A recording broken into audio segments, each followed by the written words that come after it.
Hashim jail से रिहा होकर आ गया था, लेकिन हवेली में कदम रखते ही उसे अजीब सा अंधेरा महसूस हुआ। एक ऐसा अंधेरा जो अब तमाम कुमकुमों को रोशन करने पर भी उस हवेली से नहीं जाया करता था। निगार बेगम खंडर होते वजूद को लिए किचन में अकेली बैठी खाना खा रही थी। किसी आहट पर चौंक कर पीछे देखा तो धक से रह गई, फिर भागती हुई उस तक आई। तू कहाँ चला गया था हाशिम? तेरे बाबा की तबीयत बहुत ख़राब हो गई थी बेटा, और बख्तियार शाजिया को मारता हुआ ले गया है यहाँ से। हाशिम, तूने तूने क्या किया है अमल के साथ? तेरी एक नहीं दो दो बहनों का घर है वो। इतनी बड़ी बेवकूफ़ी कैसे कर सकता है तू बेटे? वो उसके साथ लगी रोती हुई जैसे सारे ज़माने के गम धो रही थी। हाशिम ने मुस्कुराकर उन्हें साथ लगाया। कुछ नहीं होगा माँ जी, हाशिम आ गया है ना, अब सब ठीक कर लेगा। और रहे वो लोग जिन्होंने हमारी ज़िंदगियों को ऐसा जंग लगा दिया है, उन्हें तो मैं देख ही लूँगा। तू फिक्र ना कर, किसी का भी घर ख़राब नहीं होने दूँगा, मैं देख लूँगा एक एक को। निगार उसके साथ लगी बेतहाशा रोए जा रही थी। वो धीरे धीरे दूर किसी गैर मर्ई नुक्ते को चुभती निगाहों से देखता अपने जहन में एक बार फिर से खूनी खेल तरतीब देने लगा था। रात अपने कमरे में आकर बैठते उसने सुकून से राजा को फ़ोन किया और फिर रॉकिंग चेयर पर झूलता दूर जाते फ़ोन को सुने गया। क्या हुआ जो वली ने एक जोगी को पकड़कर पुलिस के हवाले कर दिया था? उसने तो ऐसे हज़ारों जोगी पाल रखे थे, वली उन सब को हरगिज़ भी नहीं पकड़ सकता था। एक बार फिर से जिंदगियां खींचने का हुक्म देकर अब वो बहुत आरामदेह अंदाज में कुर्सी पर झूलने लगा था। दूसरी जानिब उसी लम्हे सफ़ेद हवेली में अर्जुमंद और नाजिया फलों फूलों और खुशबुओं से लदी दाखिल हुई। उन्हें आज अमल को रस्म हिना से पहले वाला जोड़ा देना था। उसके साथ उसके लिए और घर वालों के लिए बेशतर तहाइफ भी थे। उनके आ जाने से एकदम मुरझाई सी सफ़ेद हवेली में हलचल सी मच गई थी। लाउंज में आज ढोलक रखी गई थी, जिसके लिए लड़कियां भी वो अपने साथ ही लेकर आई थी। नफीस की खालाएं भी साथ ही थीं। अजीब सा रौनक का सा समा लग गया था। जगमगाते कुमकुमों में जैसे किसी के आंसुओं की नमी महसूस होती थी। वली अपने कमरे से बाहर निकला, निगाह एक पल को लाउंज की जानिब उठी तो पत्थर का हो गया। नफीस की खालाएं अब अमल को साथ बिठाए अपने दरमियान बिठाए उसकी बलाएं ले रही थी, उस पर से पैसे वार रही थी। कह कहे खुशगपियाँ, क्या कहीं उसकी गुंजाइश रह गई थी? उसने बेतहाशा दर्द करते दिल के साथ कदम लॉन की जानिब फेरे, दूसरी जानिब जाते फ़ोन को भी कान पर लगाए वो साथ साथ ही सुन रहा था। क्या तुम्हारी शहर में रहकर काम करने वाली ऑफ़र अब तक वैलिड है असगर? और एक फ़ैसला था कि जिसे अमली जामा पहनाने का वक्त आ चुका था। 2 दिन हो गए थे उसे डेरे से अपना सामान समेटते हुए, और सारा डेरा, उसमें काम करते लोग और दरो दीवार जैसे उसके जाने पर सभी उदास थे। नवाज भी खामोशी से उसके साथ सामान समेट रहा था। एक दो बार वली के संजीदा से चेहरे को भी देख लेता, लेकिन वहाँ किसी भी किस्म का कोई अफसोस, कोई मलाल नहीं था। वो यहाँ से जाने पर खुश था या नहीं, लेकिन वो मुतमईन ज़रूर था। हाँ, इतना अंदाज़ा तो नवाज कर ही सकता था। अमल की शादी में बस अब 1 हफ्ते का ही फ़र्क रह गया था। हवेली में ढोलकी रखी जाने लगी थी और बिलाशुबा वो घर शादी का ही घर लगने लगा था। उसने फाइल समेट कर एक जानिब शेल्फ में रखी और जैसे ही पलटा नवाज को देखकर बेसाख्ता रुक सा गया। आप क्यों जा रहे हैं यहाँ से? वो बहुत दिल गरिफ्तगी से पूछता उसे गहरा सांस लेने पर मजबूर कर गया था। बता चुका हूँ तुम्हें ऑलरेडी, लेकिन सरदार बाबा यहाँ आपके बगैर बहुत तन्हा हो जाएंगे वली सर। आप उनको ऐसे छोड़कर नहीं जा सकते, वो आपका यूं जाना बर्दाश्त नहीं कर पाएंगे। नवाज बस उसे रोक लेना चाहता था, लेकिन वली के वजूद पर जमा अटल सा तासुर उसे पीछे हटने पर मजबूर कर रहा था। उसने हाथ रोककर एक पल को नवाज की जानिब देखा। और अगर मैं यहाँ रुक गया तो तुम नहीं जानते कि कितना नुकसान होगा, इसलिए मुझे मत रोको नवाज। मैं मज़ीद यहाँ नहीं ठहर सकता, मजबूर हूँ मैं चलता हूँ। मैं जानता हूँ कि आपको कोई मजबूर नहीं कर सकता। उसके बचकाना से जवाब पर वली उदासी से मुस्कुरा दिया था। इंसान तो वाकई नहीं कर सकते नवाज मुझे मजबूर, लेकिन इंसान के ऊपर एक और भी ताकत होती है जिसे हम कुदरत कहते हैं। اور وہ ہم سے بہت سے ایسے کام کروا لیتی ہے جو کوئی انسان نہیں کروا سکتا۔ میں بھی اسی کے سامنے بے بس ہوں۔ لیکن ولی سر، نواز، جو میں نے کہہ دیا وہ تم نے سن لیا۔ اس کی نرم سی تنبیہ کو وہ بخوبی سمجھتا تھا، اس لیے خاموشی سے اس کے ساتھ سامان سمیٹنے لگا۔ سردار بابا کو بتا دیا آپ نے؟ کچھ دیر بعد اس نے ہمت کر کے پھر سے سوال کیا تو ولی کے چلتے ہاتھ رک سے گئے۔ ایک بہت مشکل مرحلہ تو ابھی رہتا تھا، آج بتا دوں گا ان کو بھی۔ میرے دوست کے والد پلاٹنگ کا کام کرتے ہیں، انہی کے ساتھ کام کروں گا، بہت بڑی فرم چلاتے ہیں، مجھے بھی جاب مل ہی جائے گی۔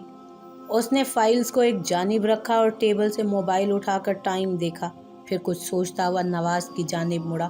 مجھے کچھ کام ہے نواز، میں ابھی آتا ہوں تھوڑی دیر میں۔ نواز پلٹا بھی کہ وہ اس سے پوچھے کہ وہ کہاں جا رہا ہے، لیکن وہ تیزی سے باہر نکل گیا تھا۔ اس کے آفس کی ہر چیز جیسے اداسی کی گہری چھاپ کے زیر اثر لگتی تھی، ہر چیز پر اس کا لمس تھا، ہر چیز پر اس کا نشان ثبت تھا۔ نواز نے بھاری ہوتے دل کے ساتھ ایک بار پھر سے سامان سمیٹ کر ایک جانب کو رکھا۔ اس نے گاڑی ہاشم کے ڈیرے کی جانب جاتے راستے پر ڈالی تھی۔ آج اس کے انداز میں بے سکونی نہیں تھی، نہ ہی بے چینی تھی، اور نہ کسی اضطراب کا شائبہ تھا چہرے پر، بس وہاں خاموشی ہی خاموشی تھی، گہری اور تھکا دینے والی بھیانک خاموشی۔ آدھے گھنٹے کا سفر طے کر کے اب وہ گاڑی اس کے ڈیرے کے آگے روک رہا تھا۔ ایک نظر اس کے ڈیرے کو دیکھا اور پھر سرد مسکراہٹ لیے گاڑی سے نکل آیا۔ پھر آج وہ اپنے پرانے حلیے میں ہی تھا، سیاہ قمیض شلوار پر بھوری شال گردن کے گرد لپیٹے، خوبصورت اور ظالم۔ ڈیرے پر کام کرتے بہت سے لوگوں نے اسے گردنیں گھما گھما کر دیکھا۔ ہاں، وہ تھا ہی اتنا سحر انگیز۔ کچھ اسے کسی اور حیثیت سے بھی جانتے تھے اور کچھ کو اس کے بارے میں خاصی معلومات بھی تھی کہ وہ ہاشم سے مقابلہ کرنے والا ایک بہت جرأت مند اور اکھڑ سا آدمی تھا۔ اس نے سب کو نظر انداز کرتے ہوئے قدم اندر کی جانب بڑھائے۔ راہداریوں میں بھی لوگ اسے رک رک کر دیکھتے تھے۔ اس نے پرواہ کیے بغیر ہاشم کے آفس سے نکلتے شہیر کو دیکھا۔ شہیر اسے دیکھ کر یکدم الرٹ ہوا تھا۔ جا کر بتاؤ اندر کہ ولی آیا ہے۔ اس نے سکون سے ہونک بنے شہیر کو دیکھا تو وہ بے ساختہ اندر پلٹا تھا۔ کچھ ہی دیر بعد وہ باہر نکلا تو دروازہ کھلا چھوڑ دیا، جس کا مطلب تھا کہ وہ اندر جا سکتا تھا۔ اس نے گہرا سانس لیا اور اندر کی طرف بڑھا۔ ہاشم اپنی مخصوص کرسی پر بیٹھا جھول رہا تھا، اسے دیکھ کر مسکرایا۔ ولی بھی مسکرایا تھا، پھر اس کے مقابل لگی کرسی پر ٹانگ چڑھاتا بیٹھا۔ کیسے ہو؟ پہل ہاشم نے کی تھی۔ ٹھیک، تم کیسے رہے جیل میں؟ ہاشم نے اس کی بات پر ناک سے مکھی اڑائی۔ جیل تو میرا دوسرا گھر ہے ولی، تم بھی کیا بات کرتے ہو؟ ولی نے اس کی بات سے اتفاق کرتے ہوئے سر ہلایا۔ کیسے آنا ہوا؟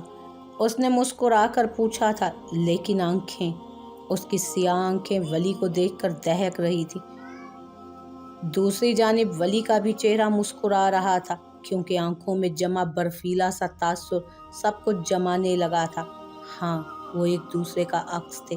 آج میں تمہیں ایک کہانی سنانے آیا ہوں ہاشم، ایک ایسی کہانی جو تمہیں سننی چاہیے، ایک بہت دلچسپ کہانی جس کا تمہارے ساتھ بہت گہرا تعلق ہے۔ اس کی بات پر وہ دلچسپی سے آگے کو ہوا۔ اور کیا ہے وہ کہانی؟ ولی کی مسکراہٹ بس ایک لمحے کو گہری ہوئی تھی۔ کیا تم جانتے ہو ہاشم کہ تم بھی میرے جیسے ہی ہو؟ وہ ناسمجھی سے پیچھے کو ہوا۔ کیا مطلب؟ مطلب یہ کہ تم اور میں، ہم دونوں ایک جیسے ہیں۔ ہر لفظ پر زور دے کر کہتا وہ اسے طیش دلا گیا۔ کیا بکواس کر رہے ہو؟ اس میں بکواس کچھ بھی نہیں ہے ہاشم۔ سنو، میں تمہیں ایک کہانی سناتا ہوں، ایک ناجائز بچے کی کہانی، ایک ایسے بچے کی کہانی جو حرام رشتوں سے وجود میں آیا تھا، ایک ایسے بچے کی کہانی جو معاشرے کا زہر آلود سا حصہ تھا، ایک ایسے بچے کی کہانی جو لوگوں کی بے جا گالیاں سنتا بڑا ہوا تھا، ایک ایسے بچے کی کہانی جس نے ظلم کی ہر انتہا کو دیکھ کر خود کو ظالم اور مظلوم کے دائروں سے آزاد کیا تھا، ایک ایسے بچے کی کہانی جس نے ہر اس جرم کی سزا کاٹی جو اس نے کیا ہی نہیں تھا، اور وہ بچہ ولی احمد تھا۔ इसी लिए तो तुम और मैं एक जैसे हो ही नहीं सकते। मैं हलाल हूँ और तुम वली, तुम हराम हो। ऑफिस में यकदम मौत का सा सन्नाटा छा गया। सब कुछ साकित हो गया था। हर शय, हर सांस और हर जुम्बिश। वली मुस्कुरा कर आगे को हुआ और उसकी स्याह आंखों में अपनी निस्वारी आंखों के कांच गाड़े।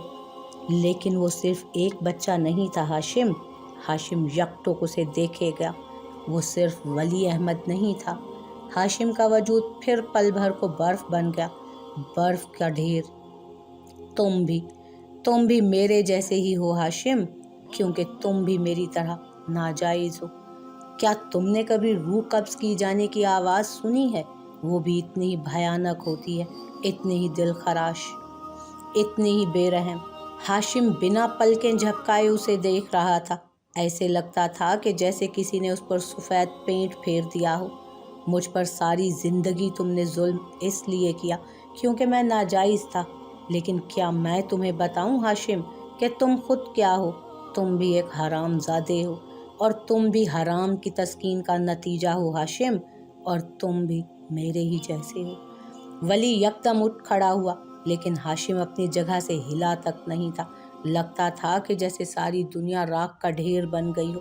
और अगर तुम्हें मेरी बात पर यकीन ना आए ना, तो जाकर अपने उस बाप से पूछना।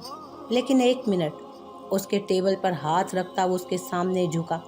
गुलाबी आंखों से उसका सफ़ेद पड़ता वजूद देखा। तुम्हारा बाप तो अपने गुनाहों की सजा इसी दुनिया में पाकर लागिर हो चुका है ना। तुम ये सब अपनी नकली माँ से पूछना कि जिसने सारी ज़िंदगी तुम्हें अपना सगा बेटा मानने का दावा किया है, और आज इस वक्त इस तारीख में तुम भी जी कर देखो एक नाजायज़ और हराम औलाद की हैसियत से, और अंदाज़ा करो कि वली अहमद ने हर गुज़रते दिन किस अज़ियत को काटा है। चलता हूँ, खुदा हाफिज़। वो सीधा हुआ और माथे तक हाथ ले जाकर सलाम किया, उस पर एक फुंकारती हुई निगाह डाली और बाहर निकल गया। उसे पता था कि उसने हाशिम हुसैन को आज ज़िंदगी का सबसे बड़ा अजाब दिया था, एक ऐसा अजाब जिससे वो खुद को कभी आज़ाद नहीं कर पाएगा। उसने उसकी ज़ात को राख का ढेर बना दिया था। हाँ, उसने हाशिम हुसैन को आज तबाह कर दिया था। बाहर निकलते हुए बजता फ़ोन उसने निगाहों के सामने किया और फिर कॉल रिसीव करके चलते हुए फ़ोन कान से लगाया। करतारपुर वाले कब आएंगे मोहसिन? बस आज शाम वली सर। गुड, उसने बेतासुर सा कहा और फिर पलट कर एक निगाह उसके डेरे पर डाली। आज से तुम्हारा बाप हमारी ज़िंदगियों में हमेशा हमेशा के लिए बंद हुआ हाशिम। उसने तेज़ी से कदम आगे बढ़ाए और रात की उस स्याही में डूबे डेरे को पीछे छोड़ता गया। वापसी पर उसकी कार का रुख कब्रिस्तान की जानिब था, उसी कब्रिस्तान की जानिब जिसमें उसने अपने हाथों से करम को दफनाया था। एक पल को उसने गहरा सांस लिया और फिर मगरिब की गहरी होती स्याही में डूबे कब्रिस्तान को देखा। अगले लम्हे अब वो बेशतर कब्रों में से होता हुआ करम की ताज़ा कब्र के सामने मौजूद था। कब्रिस्तान में आज मुर्दों के रोने की आवाज़ें मफकूद थीं। शाम की स्याही में डूबा कब्रिस्तान उसे आज बेहद पुरसकून लगा था। वो चंद पल खाली खाली नज़रों से उसकी ताज़ा कब्र पर मुरझाए हुए फूलों को देखेगा, फिर आहिस्तगी से घुटनों के बल उसकी कब्र के सामने बैठा।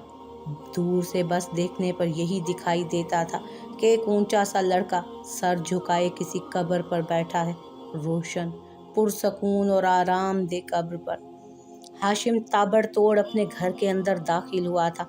दीवानों की तरह भागता हुआ वो अंदर आया, लेकिन लाउंज जर्द कुमकुमों की सुनसान रोशनी में जगमगा रहा था। खाली पड़े लाउंज को देखकर वो ऊपर की जानिब भागा। उसके कदम जो कभी भी लड़खड़ाया नहीं करते थे, आज कांप रहे थे। एक अनजाना सा खौफ था जो उसके गिर्द हिसार खींचने लगा था, और उस हिसार में उसका दम चंद ही घंटों में घुटने लगा था।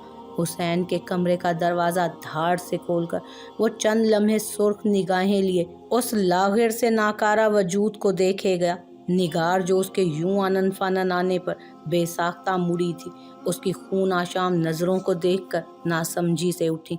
उसने आगे बढ़कर उन्हें दोनों कंधों से थामा और बुरी तरह से झिंझोड़ा। एक माँ जी, सिर्फ एक दफ़ा पूछूंगा तुमसे, मुझे झूठ बोलने की गलती मत करना। मुझे सब सच सच बताना। निगार खौफजदा होकर उसका स्याह पड़ता चेहरा देख रही थी। उन्हें समझ नहीं आ रहा था कि एक ही रात में उसे क्या हो गया था। क्या तू मेरी सगी माँ है? और निगार की निगाहें फट कर बाहर आ गईं। धड़कते दिल और फूलते सांस के साथ वो उसे देख रही थी, जो उनके हाशिम से बहुत मुख्तलिफ लग रहा था। हाँ, वो उनका हाशिम लग ही नहीं रहा था। वो तो कोई बहुत बदला हुआ इंसान लग रहा था। एक ऐसा इंसान जो सब कुछ था मगर उनका हाशिम नहीं। मैंने पूछा, क्या मैं तेरा सगा बेटा हूँ या नहीं? वो इतनी जोर से चीखा था कि सारी हवेली लरज उठी। दरो दीवार उसकी दीवानगी पर कांप उठे। निगार बेगम का सारा जिस्म पसीने में नहा गया। बोलने की कोशिश की लेकिन होंठों की बेतहाशा लर्जिश पर कोई भी लफ्ज लबों से निकलने से इनकारी हो गए थे। सब कुछ खत्म हो रहा था, खत्म होता जा रहा था।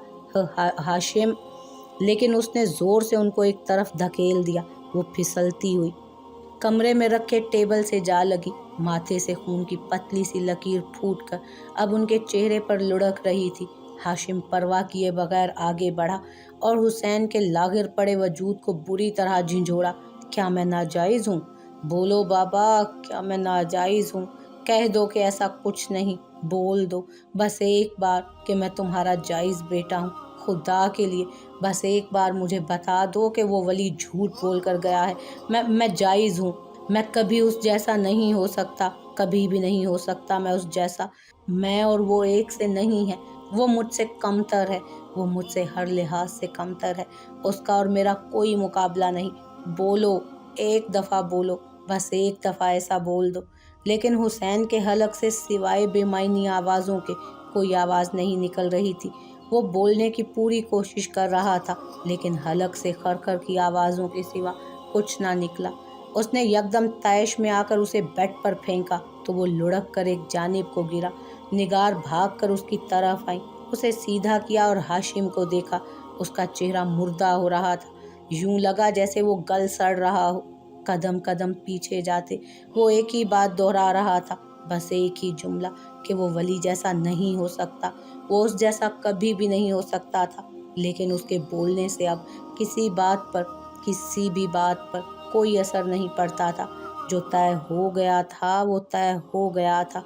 इंसानों पर सारी ज़िंदगी जुल्म करते उसने एक बार भी नहीं सोचा कि उसका अंजाम इतना भयानक होगा, इतना खौफनाक और इतना तारीक। लेकिन अब उसे अंदाज़ा हो रहा था कि वली जो भी बोल कर गया था वो सब सच था। उसे सच के अजाब में डालकर वो तो पलट गया मगर ज़िंदगी के एक ना ख़त्म होने वाले अजाब के हवाले कर गया था उसे। चंद घंटे, महज चंद घंटे हुए थे उसे ये जाने कि वो नाजायज़ था, वो एक हरामज़ादा था। वो उन चंद घंटों में गोया उसने सदियों की अजियत खुद पर गुजार ली थी।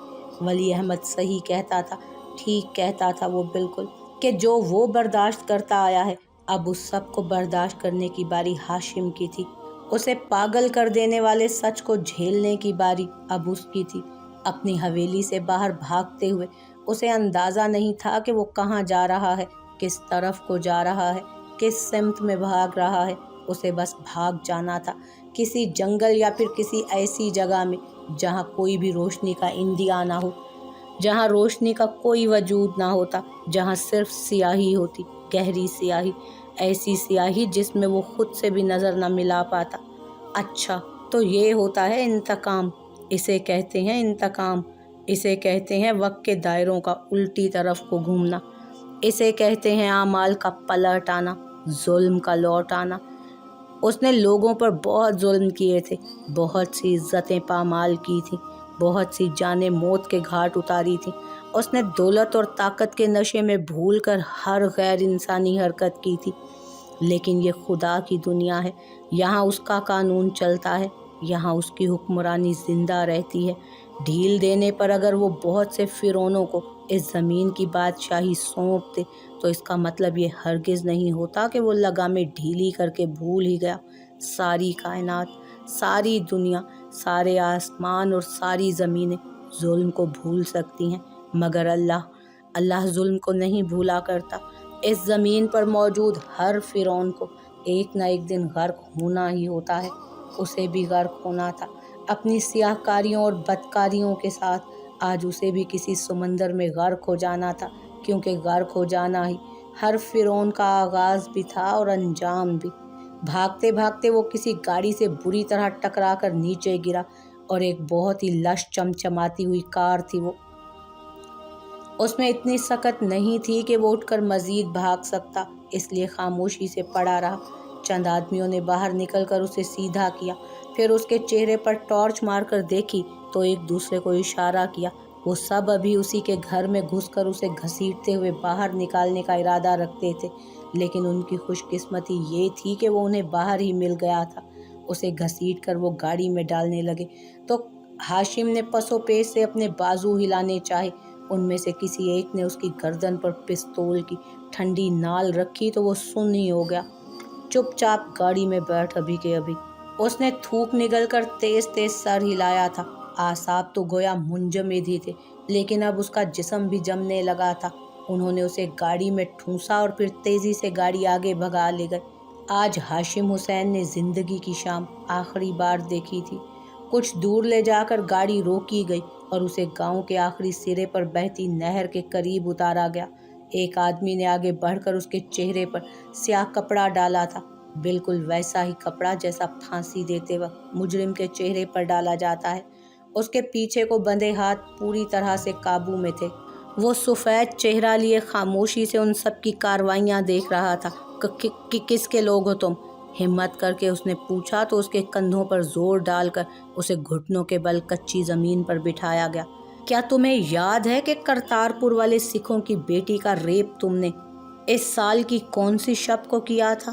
اور پھر اس لڑکی کو مار کر تم نے اسی طرح کسی بہتی نہر میں ڈال دیا تھا۔ لیکن ہاشم حسین، وہ لڑکی زندہ بچ گئی تھی۔ اس لڑکی نے بستر مرگ پر آخری الفاظ یہی دہرائے تھے کہ اسے ہاشم حسین نے درندگی کا نشانہ بنایا ہے۔ آج اور اس وقت تمہیں اسی کا بدلہ لوٹایا جا رہا ہے۔